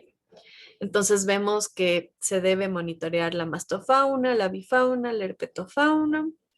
De ahí, si es que es en un cuerpo hídrico, la ictiofauna. Y esto se hace por lo menos 2 veces al año, en una estación seca y en una estación lluviosa. Los puntos, o sea, siempre se debe haber una réplica a la línea base, entonces tienen que ser los mismos sitios donde se monitoreó en la línea base, se hace de aquí en adelante. Entonces, bueno, no sé si se han dado cuenta, pero a mí me gusta mucho este tema de la biodiversidad, porque me parece que es súper importante. Entonces aquí les he puesto una información que es importante, que por ejemplo, este es el mapa de los hotspots. Los hotspots son sitios en el planeta donde se concentra la mayor cantidad de biodiversidad. Entonces, si ven, en el planeta solamente el 1.4% tiene algún hotspot. Esto fue determinado en base al endemismo de especies y también a la amenaza en la que se encuentran. Entonces, si ustedes ven aquí de este inmenso planeta, nosotros que somos una ñarra, tenemos 2 hotspots. O sea, hay continentes que tienen como una sección súper chiquita y nosotros tenemos 2. Y es el Chocó, que es esta sección de aquí, del oeste, y tenemos los Andes tropicales. Entonces, incluso los Andes tropicales es el sitio que tiene la mayor cantidad de plantas vasculares y de vertebrados. Entonces, es un lugar súper importante y esto se da porque la cordillera de los Andes genera que haya un montón de microclimas y por eso ha habido como una especiación a través de miles y miles de años y por eso hay un montón de cantidad de especies. Entonces es algo súper importante que nosotros aún lo conservamos. Por eso es que todo este tema de los planes de rescate, de los planes de monitoreo biótico son temas que hay que tomarlo con la importancia que tiene. Ya. Y aparte de eso, o sea, nosotros tenemos estos 2 hotspots en esta ñarra de país. Y aparte de eso, tenemos la Amazonía. Entonces, la Amazonía o sea, si recuerdan que yo les dije los hotspots, son los sitios que tienen la mayor cantidad de endemismo, o sea, que hay especies que solo se dan en ese sitio y aparte están amenazadas. Pero la Amazonía es el sitio del planeta que tiene la mayor cantidad de biodiversidad, solo que no es endémica porque puede desarrollarse aquí y en otros bosques también. Entonces, por eso no es un hotspot, pero sí es un sitio que tiene muchísima biodiversidad. Entonces, hay un estudio que salió en el año 2017 en el que determinaron que todas las especies que están en el continente americano tienen su inicio filogenético, o sea, su historia evolutiva inicia en la Amazonía. Entonces, aquí inició y después las especies se fueron dispersando por todo el continente americano. Entonces, eso hicieron, o sea, hicieron con todos los grupos de animales, o sea, con aves, con anfibios, con mamíferos, etc. Entonces, es un lugar súper importante también en biodiversidad. Entonces, nosotros aquí tenemos 2 hotspots y tenemos la Amazonía. Entonces, es muchísima la biodiversidad que nosotros manejamos y en un espacio tan reducido. O sea, en horas podemos recorrer las 3 regiones y encontrarnos con más biodiversidad que en toda Europa. Entonces es súper importante mantener esa biodiversidad. Por eso es que se hacen todos estos esfuerzos de monitoreos bióticos, de planes de rescate, etc. Ya. Otra cosa que también quería indicarles es este mapa. Este mapa también se hizo un estudio en el año 2017 y se determinaron los sitios con la mayor cantidad de biodiversidad en el país. Entonces son estos 14 sitios. Y no todos estos sitios están dentro del Sistema Nacional de Áreas Protegidas. Entonces seguramente ustedes en su carrera van a encontrarse en algún momento en uno de estos sitios.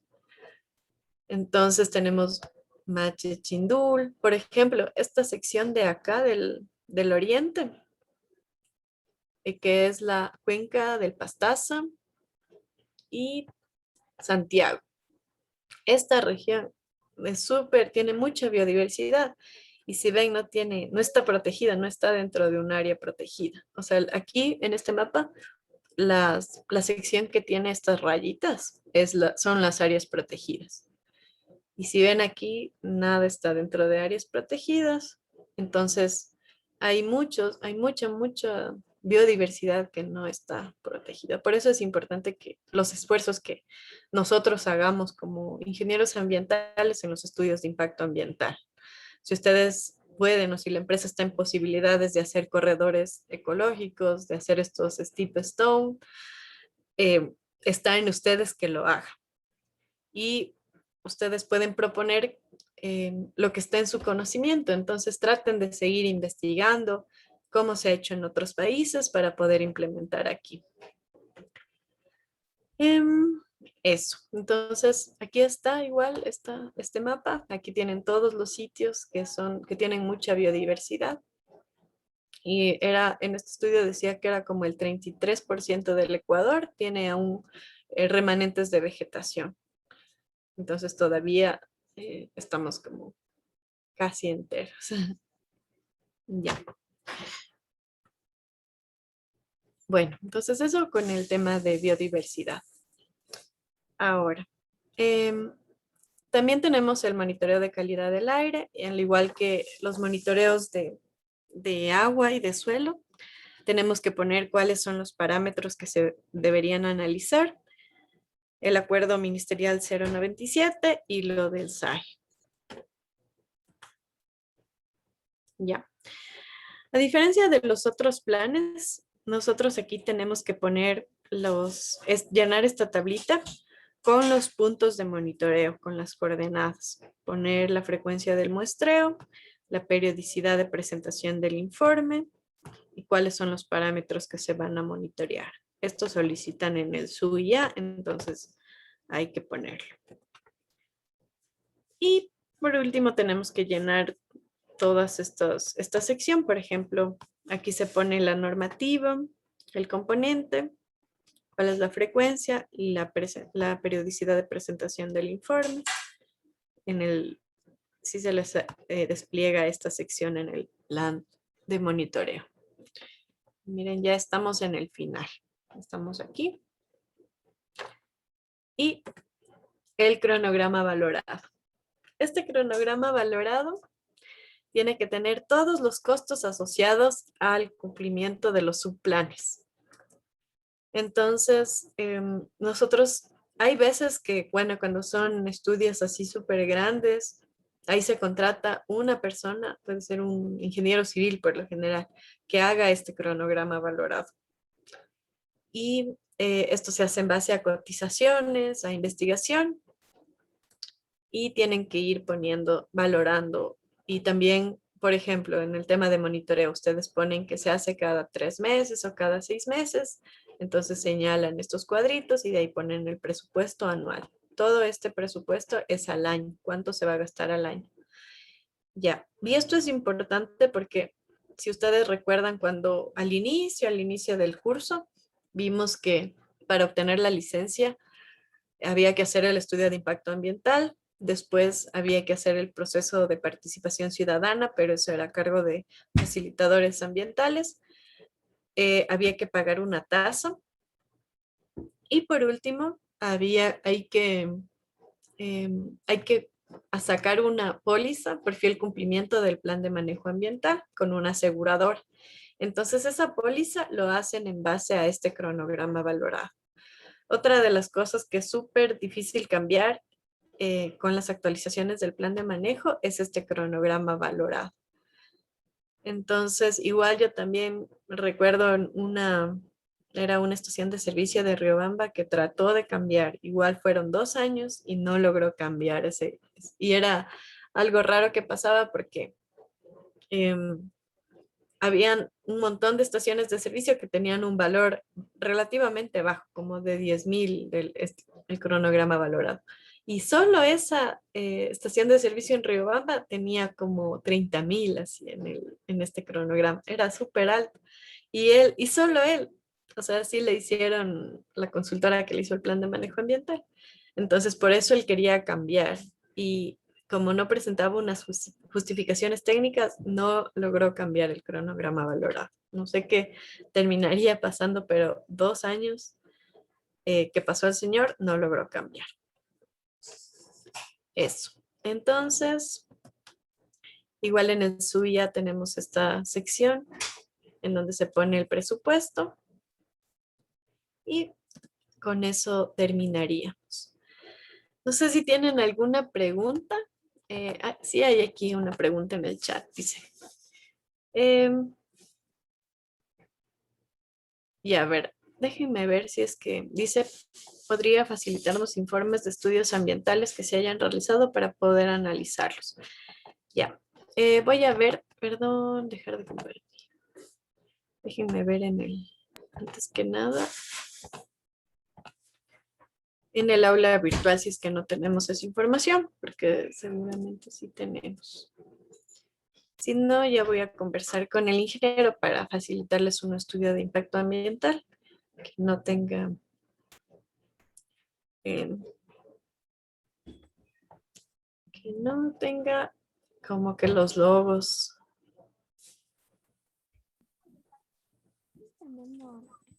A ver, espérenme un ratito, por favor. Para buscar.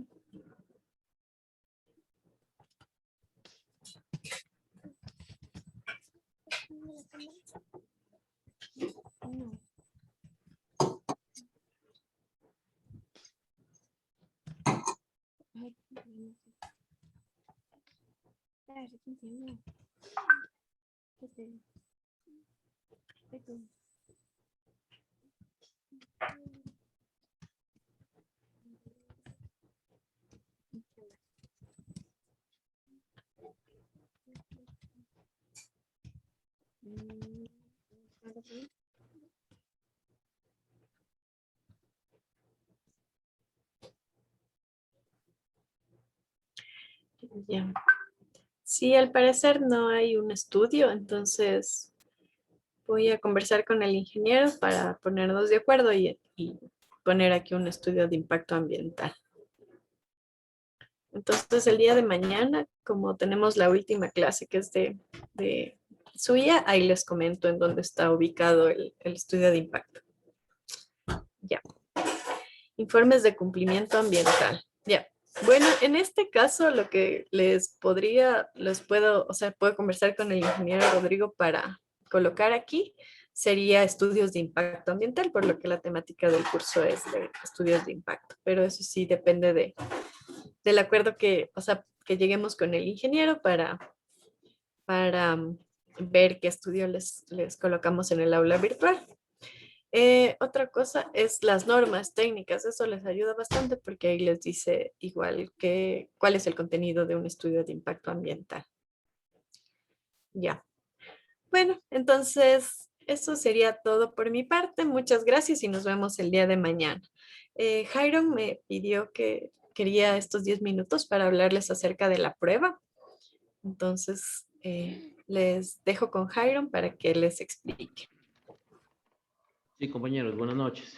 Primeramente, pues gracias, Gaby, por tu colaboración siempre con RJ Soluciones Ambientales.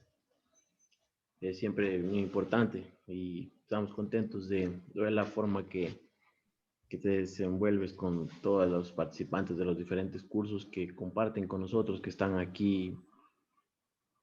Muchos de ellos ya son personas que vienen siguiendo algunos cursos, algunos son nuevos, pero siempre tenemos este regreso. Las personas que tienen alguna capacitación, pues nuevamente vuelven a inscribirse con nosotros. Esto es debido pues, a la buena acogida que tienen a tus clases.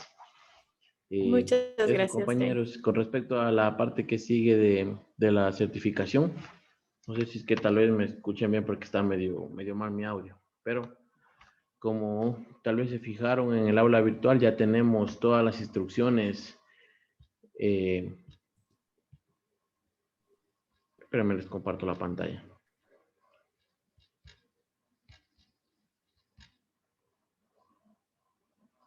Listo.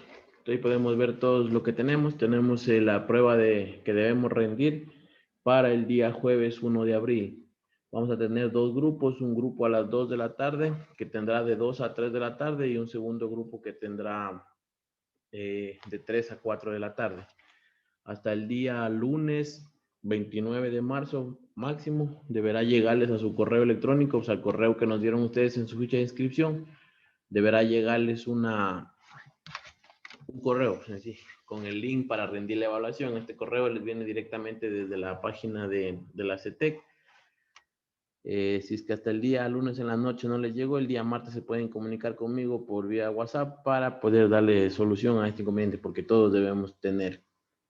El día jueves 1 de abril, cuando les toque dar la prueba, únicamente ingresan al link que les llegó al correo, colocan su número de cédula y deberán rendir la evaluación. Para rendir la evaluación tienen un total de 30 minutos, son 20 preguntas, deben aprobar 14.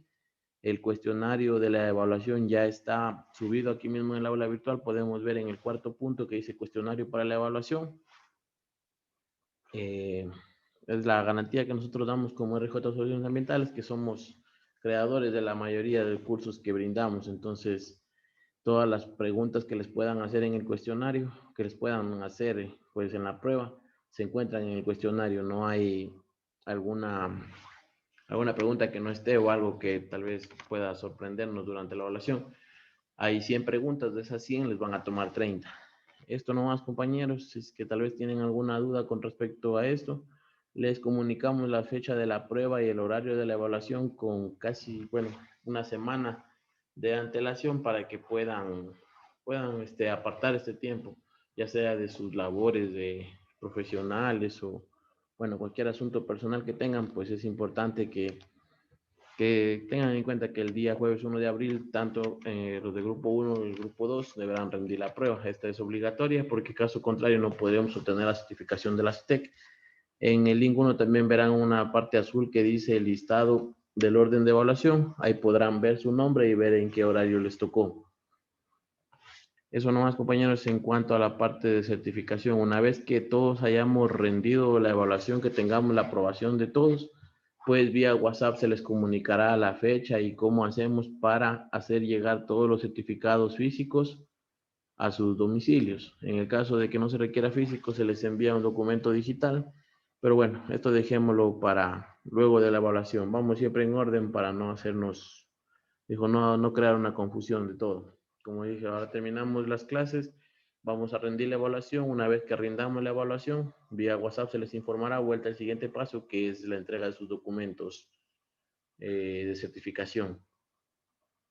Esto nomás, compañeros. No sé si es que alguien tiene alguna duda o comentarios sobre las charlas. Sí, Dígame. buenas noches. Bueno, primero que nada, agradecerles por el curso.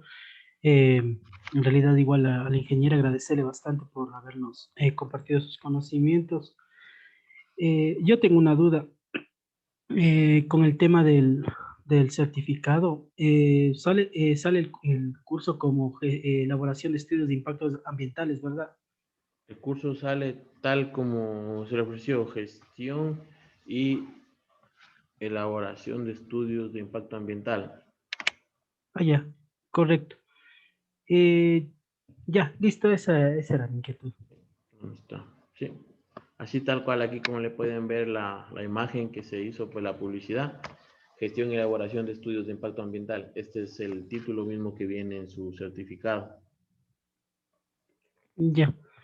También una pregunta, ¿hasta cuándo vamos a tener acceso a la plataforma? Y tal vez a las personas que estamos en ese grupo, tal vez nos van a seguir de pronto informando tal vez de las nuevas ofertas académicas que ustedes van a, de pronto, Verá, en los lo grupos posterior. de WhatsApp no se eliminan nunca, salvo que los participantes mismos decidan retirarse, pues ya es cuestión de cada quien, pero nosotros nunca eliminamos los grupos de WhatsApp. Estos quedan creados, en caso a veces pueden servir entre compañeros para compartir cualquier información o para realizar consultas entre compañeros o consultas entre compañeros y la tutora, bueno, para cualquier situación, los grupos de WhatsApp se seguirán funcionando. En cuanto al aula virtual, pues ustedes, las personas que ya han recibido cursos se darán cuenta que tienen el espacio de un año para utilizar el aula virtual. Si es que dentro de un mes o 2 meses cogen nuevamente otra capacitación, dentro del mismo aula se incluirá la nueva capacitación y así mismo se extiende el plazo. Entonces, el número de capacitaciones que puedan llegar a acumularse se seguirán manteniendo aquí. Por ejemplo, bueno, en el caso, como les indico aquí en mi esto.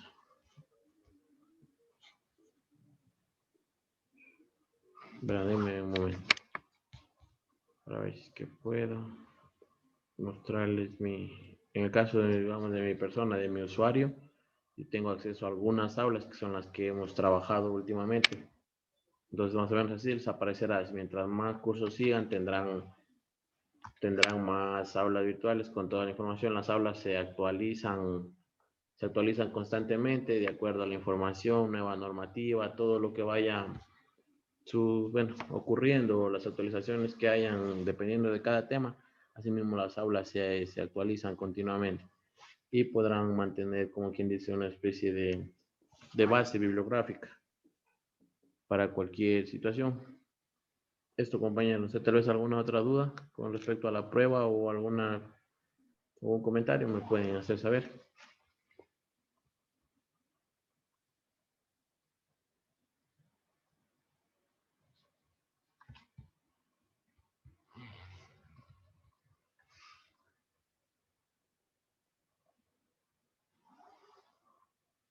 Sobre el cuestionario, verán, todas las preguntas tienen pues una pregunta y 4 opciones de respuesta. Siempre la respuesta que tiene a la parte derecha el número 1, esa es la respuesta, no es o sea, no nos vayamos a confundir en este sentido. Siempre tienen, cuando son verdadero y falso, hay 2 opciones, pero la mayoría de preguntas tienen 4 opciones y la que tiene el número 1 es la opción, bueno, que es la respuesta. Y la respuesta deberán colocarla tal y cual está en el cuestionario, ya que en algunas ocasiones el sistema o la plataforma al momento de cargar estas páginas o de cargar estas tablas de Excel a veces desconfigura o mueve y a veces las respuestas pueden cambiarse, pero deben contestar tal y como está en el cuestionario. Para el día de mañana, compañeros, el día de mañana tenemos la capacitación del SUIA a partir de la 1 de la tarde hasta las 6. No, estoy mal. Desde las 6 de la tarde, 2 de la tarde estoy. Sí, 2 de la tarde. Desde las 14 horas hasta las 18 horas tenemos la capacitación del manejo de la plataforma SUIA. Nuestra compañera Gaby será la persona que igual nos ayudará en este tema por esta oportunidad. Así que asimismo los invitamos a participar a todos. Quienes estén interesados, nos veríamos el día de mañana con la capacitación sobre SUIA. Tal vez alguna otra pregunta, compañeros. Buenas noches. Disculpe, ¿sabe? Estaba revisando el cuestionario y la pregunta 3 no estaba descrita la respuesta para ver si nos pueden ayudar de igual manera que con la respuesta que sea correcta, que tengamos que incluirla en el caso de que nos toquen la evaluación. ¿No tiene respuesta? Sí, o sea, yo me descargué el cuestionario y la pregunta número 3 no tiene ningún número en la parte de la respuesta correcta. Entonces, tengo vacío todas las celdas de la pregunta 3. Eso está bien raro, compañero. Déjeme reviso yo mismo porque ya no es primera vez que damos el curso y no, nunca había pasado, solo que haya pasado algo con el cuestionario. Pues como digo, el curso ya se ha dado algunas veces y es súper raro que se haya borrado. Pero me lo descargo, tal vez el cuestionario de ustedes tiene algún error, aunque bueno, siempre es el mismo.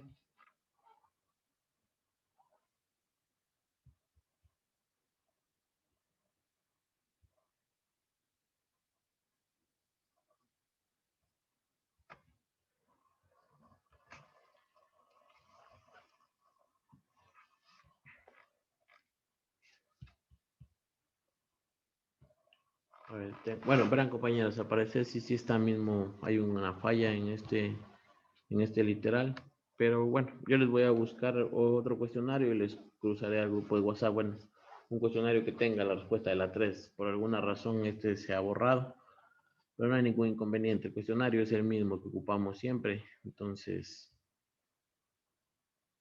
les voy a compartir otro, bueno, es el mismo, únicamente corregida esta falla del literal 3 al grupo de WhatsApp, ¿de acuerdo? Listo, gracias.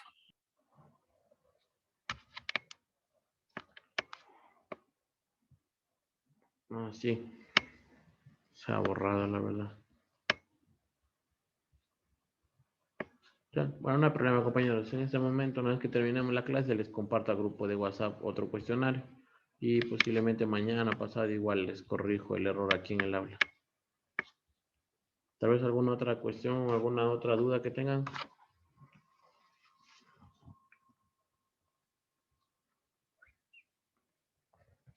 sobre el momento en el que rinden la evaluación, siempre les va a pedir que tengan una cámara encendida o que prendan la cámara para rendir la prueba, pero esto nunca ha sido obligatorio, es una sugerencia en sí que tiene la CETEC, pero en el caso de no tener cámara o de que su cámara esté dañada o que esté en mal estado, bueno, por cualquier situación, simplemente cierran esa parte, la ignoran y continúan con su evaluación sin la cámara. Esto entonces, compañeros, si es que no tenemos más dudas, pues igual cualquier cosa estamos a la orden en el grupo de WhatsApp. Como les comenté, cualquier situación que podamos colaborarles, tanto mi persona, a nombre de RJ Soluciones Ambientales. El día de hoy no pudo acompañarnos Rodrigo, ya que también tenemos otras situaciones, otros trabajos que atender, porque aparte de empresa de capacitación, también hacemos consultoría a nivel nacional. Entonces, la razón la que mi compañero no pudo asistir fue precisamente porque se encuentra trabajando en otra área en este momento. Pero a nombre de él, a nombre mío, a nombre de Gaby y de todos quienes formamos RJ Soluciones Ambientales, estamos muy agradecidos con todos ustedes por su presencia, por su interés en capacitarse con nosotros. Los invitamos siempre pues, a seguir nuestras páginas de Facebook, como RJ Soluciones Ambientales, RJ Soluciones Ambientales Riobamba, para que podamos estar al tanto. Cada mes tenemos nuevas ofertas, nuevos cursos, o si no, tenemos una reintegración de los cursos que hemos tenido mayor acogida. Siempre estaremos igual con nuestros números de WhatsApp atentos a cualquiera de sus dudas. Nada más que a sus compañeros, agradecerles por todo. Estaremos viéndonos una próxima oportunidad. Bueno, que sería el día de mañana para la capacitación de su día. De mi parte, muchas gracias. Que tengan todos una buena noche.